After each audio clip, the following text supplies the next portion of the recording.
Amen. Praise the Lord. Puri natin dakilang Diyos na buhay. Sa oras ito, tayo po makakapakinig na po ng banal na salita ng ating dakilang Diyos. Sa akin na po binibigay mo pagkakataon sa ating beloved ordained preacher, beloved brother Boy Kaluya. Amen. Purihin po ang ating pinakamalapang noon. God bless you sa ating beloved MC, beloved brother Paulo. Mga minamahal, nais ko rin po magpaabot po ng taus-pusong pagbati sa mga minamahal na mga anak ng Diyos. Kumusta na po kayo mga minamahal ko? At nagpapaabot po ako ng pagbati sa lahat ng mga minamahal natin mga webcast viewers, Luzon, Visayas, Mindanao, maging sa labas ng ating bansa, mga kapatid natin sa iba't ibang panig ng mundo. Kumusta na po kayo at maligayang panonood po sa ating pong banal na gawain. Nagpapabot din po akong dobleng paggalang sa ating minamahal at ginagalang na pastor, beloved evangelist, Wilde Estrada Almeida, the end-time prophet of our loving God. Sa lahat po ng mga beloved children, the Almeida family, magandang gabi po. At sa patuloy natin pag-alaala sa mga di malilimutang aral na ating beloved Assistant Pastor Lina C. Almeida. At ang pinakamataas na pagsamba, ang pinakamataas na pagpupuri, pagluwalhati ay para sa ating pinakamamahal na Panginoong Jesucristo. Amen. Purin po ang ating pinakamamahal na Panginoong, minamahal niling ko po, makiisa po tayo sa panalangin upang minsan pa tayong pagpalain ng ating mahal na Panginoon, abutin anuman ang ating mga pangailangan. Kaya tayo po sama-samang manalangin. Opo, dakilat mapagpala po naming Ama, Diyos na makapangyarihan sa lahat. Malapang minsan pa po kaming humingi ng kapatawaran sa aming mga pagkukulang, sa lahat ng aming mga kamalian, sa aming mga pagsalangsang. Patawarin mo po kami, linisin mo po ang aming mga puso, gawin mo kaming karapat dapat magdala ng banal at sagradong salita. Kayo po maglagay ng mga salita mo, maging pagpapala sa mga minamahal namin mga webcast viewers, malapang lalo na po sa mga kapatiran po namin na sa mga malalayong lugar, Panginoon. Pagpalain mo po sila, abutin mo po sila, lalo na po mga mitaglay na karamdaman. Bigyan mo sila ng pananampalataya, dakilang Diyos. At aming sinasaway lahat ng gawa ng kalaban, demons of unbelief and doubts, demons of hindrances, we bind up our darkness in Jesus' name. Amen and amen. Purin po ang ating pinakamamahal pang minamahal, ating pong buksan ang ating mga pambungad na talata dito sa Lucas, Kapitulo 15, talatang 4 po hanggang 24. Basahin po natin ang mga talatang ito, mga minamahal. Dito po sa aklat ng Lucas, Kabanatay 15, talatay 4 hanggang 24. Sa 4, aling tao sa inyo na kung mayroong 100 tupa at mawala ang isa sa mga iyon, ay hindi iiwan ang 99 sa ilang at hahanapin ang nawala hanggang sa ito'y kanyang masumpungan? 5, at pagka nasumpungan niya ay pinapasan niya sa kanyang balikat at natutuwa. At pag-uwi niya sa tahanan ay titipunin niya ang kanyang mga kaibigan at ang kanyang mga kapitbahay na sasabihin sa kanila, makipagkatuwa kayo sa akin sapagkat nasumpungan ko ang aking tupang nawala. Sinasabi ko sa inyo na gayon din magkakatuwa sa langit dahil sa isang makasalanang nagsisisi kaysa 99 na taong matutuwid na di nangagkakailangang magsipagsisi. O aling babae na may 10 putol na pilak na kung mawalan siya ng 1 putol ay hindi baga magpapaningas ng 1 ilawan at wawalisan ang bahay at hahanaping masikap hanggang sa ito'y masumpungan niya? 9. At pagka nasumpungan niya, ay titipunin niya ang kanyang mga kaibigan at mga kapitbahay na sinasabi, makipagkatuwa kayo sa akin sapagkat nasumpungan ko ang 1 putol na nawala sa akin. Gayon din, sinasabi ko sa inyo na may tuwa sa harapan ng mga anghel ng Diyos dahil sa isang makasalanang nagsisisi. 11.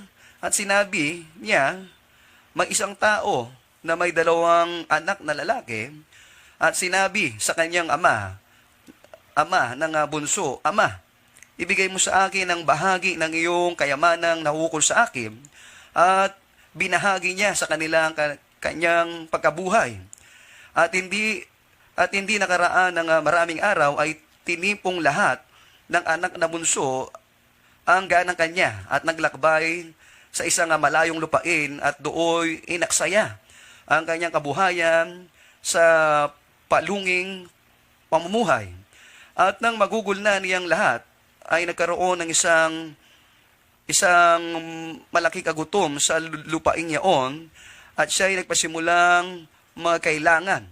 At pumaroon siya at at nagisama sa isa sa mga mayayaman sa lupaing yaon at sinugo niya.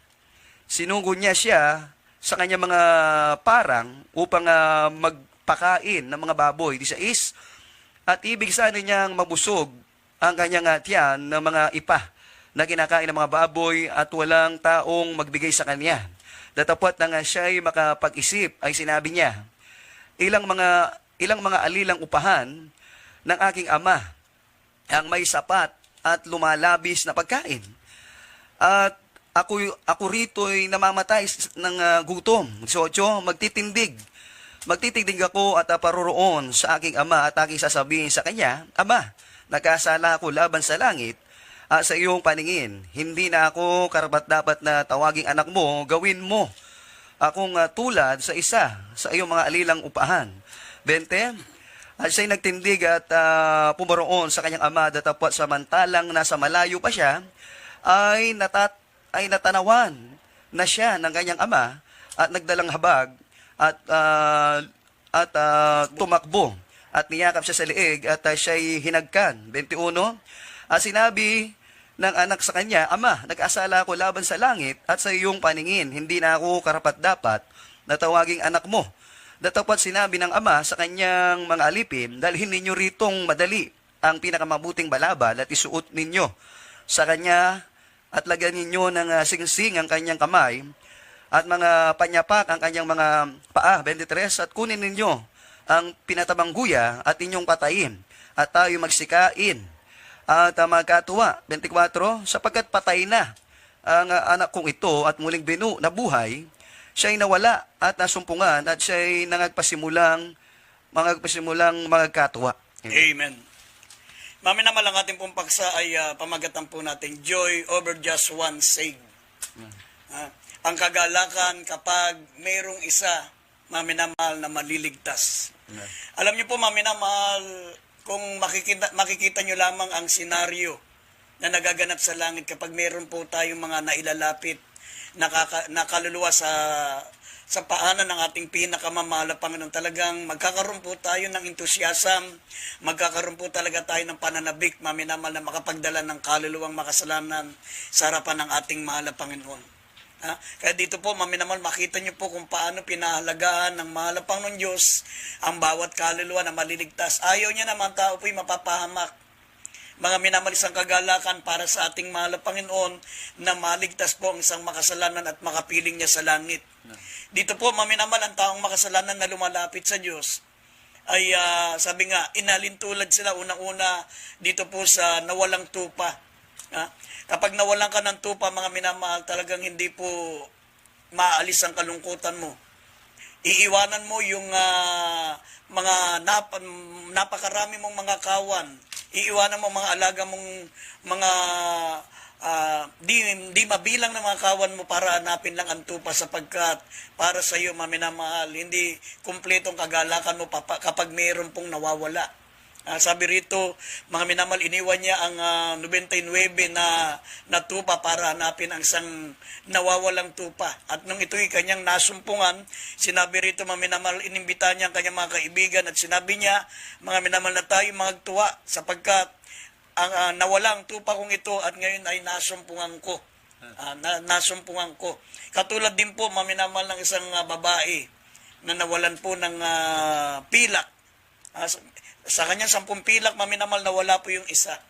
Kapag nawalan ka ng pera, nakapokus ko kasi sa nawala eh. Hindi mo papansinin yung nakitira sa iyo.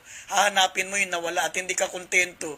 Kahit may dumadating pa na pera sa iyo, hindi pa kumpleto yung kagalakan mo kasi sapagkat nakapokus ka doon sa nawawala, nangihinayang ka. Kaya sabi rito, mga minamal, na ang babae ay nawalan ng isang putol na pilak at siya nagpaningas ng ilawan at para hanapin. At siya nagwalis ng bahay at inanap ng masikap hanggang sa ito'y kanyang masumpungan. At ng kanyang masumpungan, sabi rito, maminamal, tinipon niya ang kanyang mga kaibigan at mga kapitbahay at sila'y nangatuwa sapagkat nasumpungan niya ang isang putol na pilak. Ganun po ang realidad, maminamal, lalo na po ang mahal na Panginoon Diyos. Tayo po ay katulad po, mga minamahal na nawawalang tupa. Tayo po ay katulad, mga minamahal na higit pa sa nawawalang kayamanan ng ating mahal na Panginoon. Kaya nga nagbigay siya rito, mga minamahal ng talingaga, ng isang alibugang anak, na ito po ay nagwaldas ng kanyang kabuhayan, mga minamahal, kinuha niya sa hindi pa tamang panahon ng kanyang mana sa kanyang ama at ito'y inubos sa paluging pamumuhay. At nang ito'y naubos na, mga minamahal, nagtrabaho siya bilang tagapagpakain lang ng baboy. At nung naisip niya, mga minamahal, na ang mga katulong sa bahay ng kanyang ama ay hindi ganun tinatrato, mga minamahal, kundi kumakain ng maayos at masagana. Kaya sabi niya, ako ay babalik sa aking ama at hindi ko na ariin ako isang anak, kundi ako'y papasok na lamang bilang katiwala o bilang katulong, bilang alila. Pero maminamal nung bumalik siya, hindi ganun ang trato ng kanyang ama. Siya po ay pinagkatay, mga minamal, ng pinakamatabang hayop. Siya po, mga minamal, ay binihisan ng magbuting balabal, nilagyan ng singsing ang kanyang kamay at binigyan siya ng panyapak at sinabi, narito ang aking anak na ito'y patay na at muling nabuhay, siya'y nawala at muling nasumpungan. Ganun po, mga minamal, ang pagpapalaga ng ating mahal na Panginoon, katulad ng isang tupa na nawawala, katulad, mga minamal, na isang pilak na nasumpungan, at katulad po ng alibugang anak na numbalik sa kanyang mabuting ama. Kaya dito po sa banal na kasulatan, mga minamahal, sinabi ng Biblia, libo-libong anghel ang nagkakatuwaan sa langit. Ang sabi ng Lucas 15, talatang 10, there is joy in the presence of the angels of God over one sinner that repent. Pag meron pong kaluluwa, maminaman na lumalapit sa ating mahal na Panginoon, libo-libo po ang anghel na nagkakatuwaan sa langit. Sabi, joy in the presence of the angels of God over one sinner that repented.